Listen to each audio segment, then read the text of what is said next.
네, 여러분 안녕하십니까?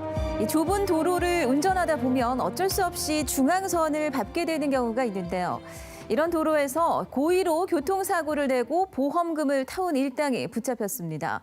렌터카를 빌려서 각종 교통사고를 낸 보험 사기단이 덜미를 잡힌 건데요. 이들은 차에 타고만 있어도 돈을 벌 수 있다며 SNS로 공범을 모집했는데 나중엔 이 공범이 직접 사기를 주도하는 식으로 규모가 300명까지 늘어났습니다. 오늘 첫 소식은 송광모 기자가 취재했습니다. 편도 1차선의 좁은 도로. 마주오던 차가 그대로 들이받습니다. 불법 주차 차량 때문에 중앙선을 침범할 수밖에 없었지만 100% 과실로 잡혔습니다. 보험금을 타내려고 렌터카를 빌려 고의로 사고를 낸 겁니다. 렌터카 업체에서는 이제 페인트만 묻은 상황이니까 10만 원만 붙여달라. 근데 보험회사 측에서는 이분들이 병원에 5명이 다 가서 보험 처리를 해야 되기 때문에 600만 원이 넘게 나온다. 보험 사기단은 피라미드식으로 커졌습니다. 범행을 꾸민 총책과 일명 마네킹이라고 불리는 탑승자로 운영됐는데 돈 욕심이 난 마네킹들이 독립해 새 조직을 꾸리며 급증했습니다. 이번에 적발된 이들은 무려 300명이 넘습니다. 대부분 20대 초반으로 사회 초년생들이었는데요. 이렇게 페이스북을 통해 돈이 급한 사람들을 찾았습니다. 불법이 아니다. 만 19살 이상이면 가능하다.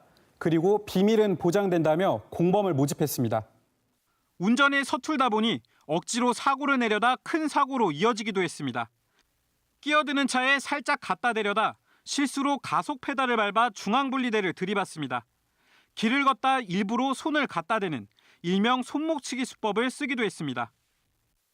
렌트카를 빌려서 보험 사고가 났을 경우 면책금을 5만 원에서 많게는 120만 원 정도를 내야 된다는 것을 알고 그 이후부터는 중앙선 침범이라든지 자기 과실이 전혀 없는 사고를 내는 경우도.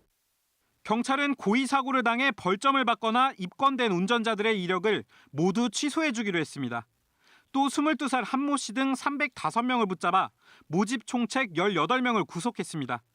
MBC 뉴스 송광모입니다. 부산에서 여성이 전임 교수가 되는 일은 그야말로 하늘의 별 따기라고 합니다. 이번에 관련 통계를 분석해 봤는데요. 실제로 부산 지역 대학교의 소위 유리천장은 심각한 수준이었습니다. 임선은 기자입니다. 직장을 다니지 않고 학업에 전념했을 때 박사 학위를 따는 나이는 평균 35.9세. 이 중 일부가 4에서 5년쯤 뒤 신임 교수로 임용되는데 전국적으로 여성은 4명 중 1명에 그칩니다. 익명을 요구한 부산 모 대학교 연구원 소속 박사는 부산에서 여성이 교수로 임용되는 것 하늘의 별 따기라고 표현했습니다. 관련 통계를 분석해봤습니다. 지난해 기준 부산 지역 대학교의 전임 교수는 2,850명. 이 중 여교수 비율은 고작 13.5%입니다. 다른 광역시와 비교해보니 꼴찌에서 두 번째입니다. 우리나라의 전체 평균인 15.3%에도 미치지 못했습니다. 문제는 전임 교수가 되기 전 단계에선 여성의 비율이 훨씬 높다는 점입니다. 부산의 대학교 조교수 가운데에선 37.4%가, 부교수의 경우엔 24.2%가 여성이었습니다. 전임 교수와는 정반대로 6대 광역시 중 두 번째로 여성의 비율이 높았습니다. 대학에서도 남성 중심의 분위기가 남아 여교수보다는 남교수를 선호하는 경향이 짙은 건 아닌지 살펴봐야 할 것입니다. 특히 부산 국립대 내 여성 교수의 비율은 사립대 비율의 절반에도 미치지 못했습니다. MBC 뉴스 임선응입니다. 지난 지방선거에서도 부산이 일당 독점이 깨지고 또 뜨거운 격전지로 떠오르면서 여야 각 당이 일찌감치 총선 준비를 서두르고 있습니다. 바른미래당 지도부가 대거 부산을 찾아 지역 현안 챙기기에 나섰습니다. 민성빈 기자입니다. 바른미래당 손학규 대표를 비롯한 최고위원들이 부산시를 방문해 예산정책협의회를 가졌습니다.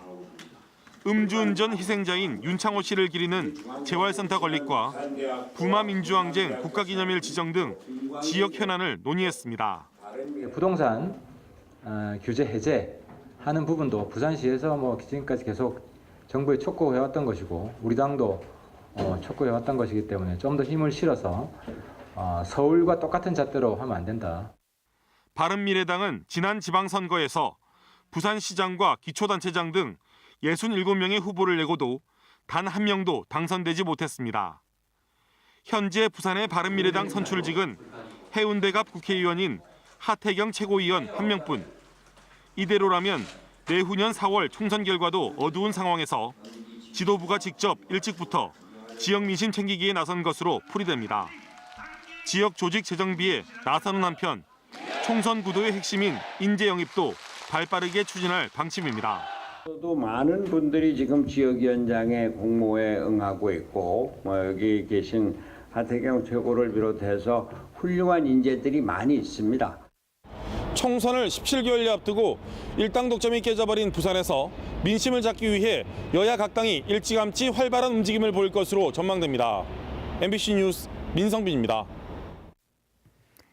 2019학년도 대학 수학능력시험 이제 사흘 앞으로 다가왔죠.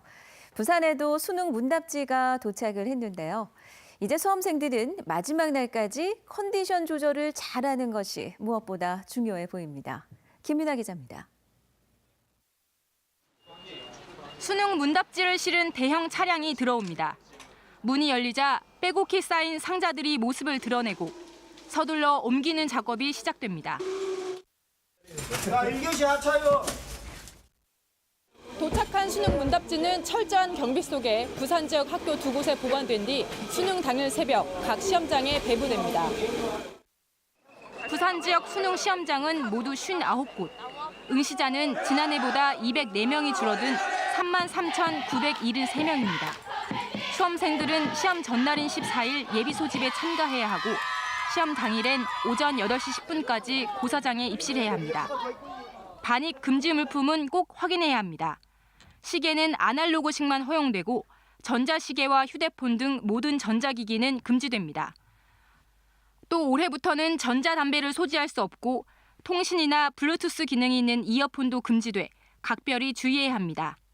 남은 기간 가장 중요한 건 컨디션 관리. 9시간 동안 시험을 치러야 하기 때문에 최상의 상태를 유지하는 게 중요합니다. 감기 걸리지 않도록 하는 게 매우 중요하고 그리고 수면이나 식사는 평상시 양을 그대로 좀 쭉 이어서 건강관리가 흐트러지지 않도록 컨디션 관리를 잘해주면 좋겠습니다. 수능 당일 부산은 대체로 맑은 가운데 아침 최저기온이 8도, 낮 최고기온이 17도로 한파는 없겠습니다. MBC 뉴스 김윤아입니다. 부산시의회가 오늘부터 다음 달 21일까지 일정으로 40일 동안 274회 정례회에 들어갔습니다. 이번 정례회에서는 8대 시의회 구성 이후 처음으로 부산시와 교육청을 대상으로 행정사무감사를 벌입니다. 또 12조 9천억 원 규모의 내년도 부산시 예산안과 교육청 예산안 등을 심사할 예정입니다. 부산교육청은 내년 예산안을 올해보다 7.4% 늘어난 4조 2,108억 원 규모로 편성해 시의회에 제출했다고 밝혔습니다. 교육청은 고교 무상급식에 1,690억 원을 편성하고 예산은 부산시가 40%, 교육청이 60%를 부담하기로 했습니다. 김석준 교육감은 오늘 박인영 부산시의회 의장과 기자회견을 열고 내년 고등학교 수학여행비 무상지원 사업에 98억 3,900만 원을, 중학교 입학생 교복비 지원에는 74억 5,400만 원을 투자한다고 밝혔습니다. 찬반 갈등을 겪던 양산시 고등학교 평준화 시행이 사실상 무산됐습니다. 경남도 교육청은 2020학년도 양산 고교 평준화 시행에 대해 중학교 1, 2학년생과 학부모 등 12,800여 명을 대상으로 여론조사한 결과 찬성이 54.5%에 그쳐 고교 평준화 시행 조건인 찬성률 60%에 미달됐다고 밝혔습니다. 양산 주민들은 고교 평준화를 두고 학교 서열화 문제 해결을 내세운 찬성 여론과 우수 학생의 외부 유출을 우려한 반대 여론이 맞서왔습니다.